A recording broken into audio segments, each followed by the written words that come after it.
I stood at the edge of the pond, my heart racing as the argument with Ethan spiraled out of control. His words were sharp, filled with a rage I barely recognized. Before I could say another word, he suddenly shoved me with a force fueled by rage, and I lost my balance. As I tumbled backward into the cold, dark water, panic surged through me as I struggled to breathe, the weight of my unborn child pulling me under. My name is Sarah Miller, and I never imagined my life would spiral into such chaos. I'm a 30-year-old freelance photographer living in suburban Chicago. I'm 8 months pregnant with my first child, and the man who just shoved me into that pond is my husband, Ethan Miller. We weren't always like this. 5 years ago, Ethan was everything I could have dreamed of, a charming, ambitious real estate developer with big plans for the future. I was drawn to his confidence and the way he always seemed to know what he wanted. We got married after just a year of dating, and at first, our life together was nothing short of perfect. We bought a beautiful home in a quiet neighborhood. I built my photography business from home, and Ethan's career as a real estate developer flourished. We dreamed of starting a family, and for years, that dream felt close. But as time went on, things began to change. Ethan's work became more stressful, and the charming, easygoing man I had fallen in love with seemed to disappear. His temper flared more often, and small disagreements turned into full-blown arguments. He started blaming me for things beyond my control, like the market fluctuations that hurt his business or his long hours that drained him. When we finally found out I was pregnant, I thought it would be the beginning of a new, happier chapter in our lives. But I was wrong. Ethan's frustration only grew as my pregnancy progressed. At first, he pretended to be excited, telling me how wonderful it would be to start a family. But behind those words, I could feel the tension in the air. Every time he came home, it was like walking on eggshells, waiting for the explosion. He started coming home later, his face tight with anger, refusing to talk about work or anything related to the baby. I did my best to keep things together, but nothing I said or did seemed to ease his mood. One evening, as I sat on the couch, gently rubbing my growing belly, I realized how far apart we had grown. Ethan was sitting across the room, staring at his phone, barely acknowledging my presence. I tried to strike up a conversation. "How was work today?" I asked cautiously. He didn't even look up. "Same as always," he muttered, his voice clipped. I sighed, feeling the familiar pang of disappointment. "I know it's been hard, Ethan, but we're in this together. The baby's coming soon. I just want us to." "To what, Sarah?" he interrupted, finally looking at me with eyes full of disdain. "Do you think everything's going to magically get better once the baby's here? Because it won't. In fact, it's going to get worse. A lot worse." I blinked, stunned by the harshness in his voice. "Ethan, I'm just trying to help. We can get through this together, Ife." "Stop saying that," he shouted, standing up abruptly. "You're not helping, Sarah. You're making everything harder. I have enough to deal with at work. I don't need you constantly reminding me about this baby." His words cut deep, leaving me speechless. I didn't know what to say or how to make things better. All I knew was that the man standing before me wasn't the man I had married. As the months passed, the distance between us only grew wider. Ethan barely acknowledged my pregnancy, and every conversation turned into an argument. I had thought the arrival of our child would bring us closer, but instead it was tearing us apart. The night Ethan pushed me into the pond was the culmination of weeks of building tension. He came home late, his face dark with frustration. I could tell he had been drinking, something he rarely did. His movements were stiff, his eyes sharp with anger. I was sitting at the dining table, sorting through some baby clothes I had bought earlier that day. I looked up as he walked in. "Ethan, we need to talk," I said softly, knowing that avoiding the conversation wasn't helping either of us. "Talk about what, Sarah?" he slurred, his voice mocking. "About how you've ruined my life? About how I'm stuck in this mess because of you?" I froze, my heart racing. What are you talking about? He threw his keys onto the table, glaring at me. This baby, you. All of it. You've ruined everything, Sarah. I can't even think straight anymore because of you. Tears welled up in my eyes, but I refused to let them fall. Ethan, I haven't ruined anything. This is our life, our baby. You need to calm down. Calm down? He snapped, his voice rising. Why should I calm down? You don't have to deal with the pressure, the stress. You sit at home, playing with your camera, while I'm out there, trying to hold everything together. I stood up, my legs trembling beneath me. Ethan, please, we need to talk about this before it gets worse. But he wasn't listening. Before I knew what was happening, he stormed past me and headed outside toward the backyard. I followed him, fear twisting in my gut. He was standing by the pond, his back to me, breathing heavily. Ethan, stop. Let's just go back inside and talk this through, I pleaded, my voice shaking. But when he turned to face me, his eyes were filled with rage. You know what, Sarah? Maybe you should take a good look at what you've done. Then, with one swift motion, he shoved me. I don't remember much after hitting the water. Everything was a blur of cold and panic. The neighbor who saved me, Mrs. Johnson, called the police. Ethan tried to downplay the incident, claiming I had slipped and he had tried to save me, but I knew the truth. The look in his eyes before he pushed me was seared into my memory. At the hospital, doctors checked both me and the baby. Miraculously, our child was unharmed, though the emotional toll was far greater. Ethan was arrested, and a restraining order was issued, but that night by the pond marked the end of our marriage. In the days following the incident, everything felt surreal. I had never imagined that my life would unravel this way. I had loved Ethan, or at least the version of him I thought I knew, but that man was gone, replaced by someone I no longer recognized. After being discharged from the hospital, I moved in with my sister Rachel. She had always been my rock, and as soon as she heard what had happened, she didn't hesitate to offer me a place to stay. Her home became a sanctuary for me, a place where I could focus on healing and preparing for the baby's arrival. The legal process was exhausting.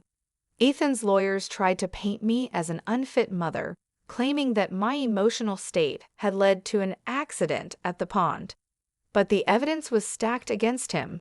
My neighbor, Mrs. Johnson, had witnessed the entire event, and her testimony, along with the restraining order, worked in my favor. After a grueling court battle, I was granted full custody of our child, and Ethan was ordered to attend therapy and anger management classes. He wasn't allowed any contact with me or the baby without court approval. For the first time in months, I felt a sense of relief. I could finally breathe again without the weight of Ethan's anger pressing down on me. But I knew the journey wasn't over. I still had to rebuild my life from the ground up, not just for me, but for the child growing inside me. A few weeks later, I went into labor. It was a chaotic, emotional day, one filled with fear and excitement. Rachel was by my side the entire time, holding my hand as I breathed through the contractions. And after hours of labor, I gave birth to a beautiful baby girl. The moment I held her in my arms, I felt an overwhelming wave of love and protectiveness. She was perfect, and I named her Ella, a symbol of light and hope in the darkest chapter of my life. Holding Ella in my arms for the first time, I realized just how much I had endured. The pain, the fear, the uncertainty, all of it seemed to fade in that moment as I looked at her tiny face, her little hands gripping my finger. This was the new beginning I had been waiting for, a fresh start for both of us. Rachel stayed with me through the early days of motherhood, helping with late-night feedings and diaper changes. As exhausted as I was, I felt a deep sense of peace. For the first time in a long time, I knew we were safe. I was no longer walking on eggshells, and every day, as I watched Ella grow, I was reminded of the strength I had found within myself to leave a toxic situation and create a better future. As the weeks passed, I began to rebuild my life one step at a time. I threw myself back into my photography work, taking on small projects from home while caring for Ella. The flexibility of freelancing allowed me to focus on motherhood while also regaining a sense of independence. My clients were understanding, and slowly but surely, my business began to grow again. But it wasn't just work that needed rebuilding. Emotionally, I had to learn to trust myself again, to believe that I had made the right choices. The trauma of what Ethan had done lingered, but I refused to let it define me. I started attending therapy, working through the pain and learning how to protect myself and my daughter from the past. There were days when I felt overwhelmed, when the weight of being a single mother hit me hard. But each time I looked at Ella's smiling face, I knew I had made the right decision. She was my reason for everything, and I promised myself that I would give her a life filled with love, stability, and happiness. Just as I was starting to find my footing, Ethan resurfaced. It had been months since the court case, and I hadn't heard from him since. He had complied with the court's orders, attending therapy and anger management, but I wasn't ready to face him, not yet. One day, as I was picking Ella up from daycare, I saw him. He was standing across the street, watching us. My heart pounded in my chest, and every instinct told me to run. But I couldn't, not with Ella in my arms. I turned quickly and got into the car, locking the doors before speeding away. That night, I called my lawyer. I needed to know what my options were. Ethan hadn't violated the restraining order, but his presence was enough to shake me to my core. I didn't want him anywhere near me or my daughter. The following week, Ethan's lawyer contacted mine. He was requesting supervised visitation with Ella. My heart sank at the thought. I had worked so hard to protect her from the chaos of his anger, and now he wanted to be part of her life. Legally, he had the right to ask, but emotionally, I wasn't ready to let him in. Ethan's request for supervised visitation sent a chill down my spine. I wasn't ready for this, not after everything that had happened. The mere thought of him being near Ella made my stomach turn, but I knew the law was on his side. Despite what he had done, he was still her father, and the court had allowed for the possibility of visitation, provided it was under strict supervision. My lawyer, Christine, was understanding. She had handled cases like mine before and knew how difficult it was for me to even entertain the idea of letting Ethan back into our lives, but she was realistic. "Sarah, I know this is hard, but the court will want to give him a chance, especially if he's completed his anger management courses and therapy. The fact that he hasn't violated the restraining order gives him some leverage," she explained, her tone gentle yet firm. "But we can fight for the most restrictive conditions possible, supervised visits only, in a neutral location. You don't have to be present if you don't want to." I sat in her office, my hands trembling in my lap as I processed her words. The idea of Ethan seeing Ella, even under supervision, made my skin crawl. But I also knew that if I didn't agree, it could make me look uncooperative in the eyes of the court, which could work against me later on. I don't trust him," I said, my voice barely above a whisper. "What if he loses his temper again? What if he tries to hurt her?" Christine nodded, her eyes filled with sympathy. "That's why we'll insist on professional supervision. He won't be alone with her at any point. And if he steps out of line, the visits can be terminated immediately." It wasn't the reassurance I wanted, but it was the best I could hope for.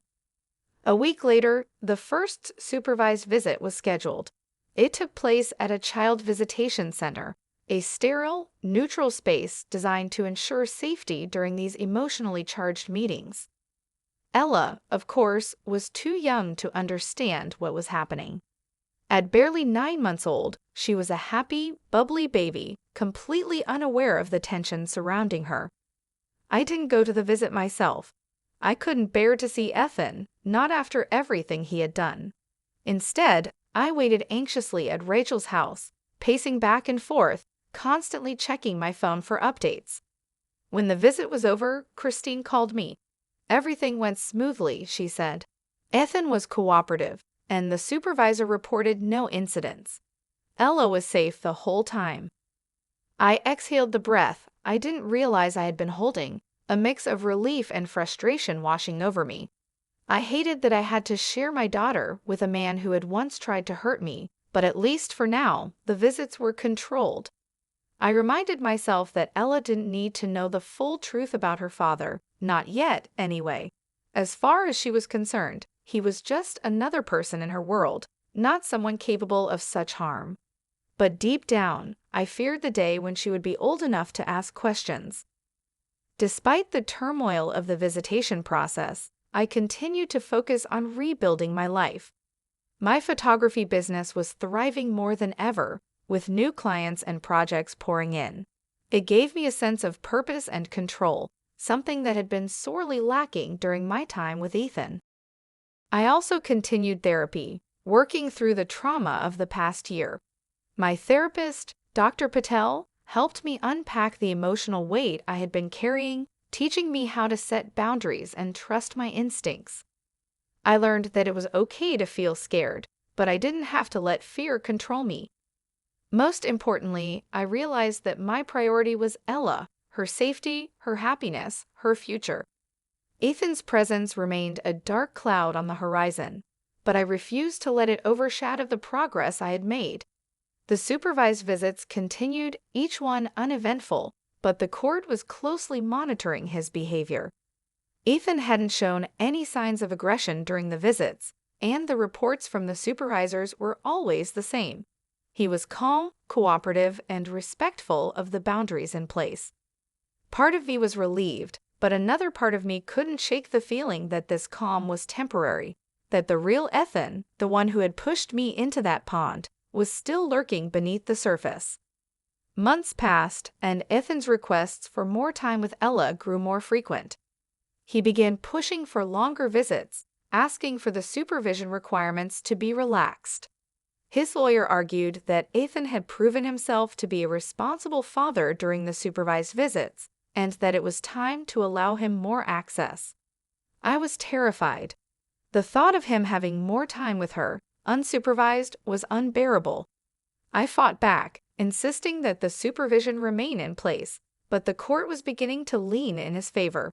After all, there had been no incidents during the visits, and Ethan had complied with all the court's requirements. One afternoon, after another hearing, I found myself face to face with Ethan for the first time since that night at the pond.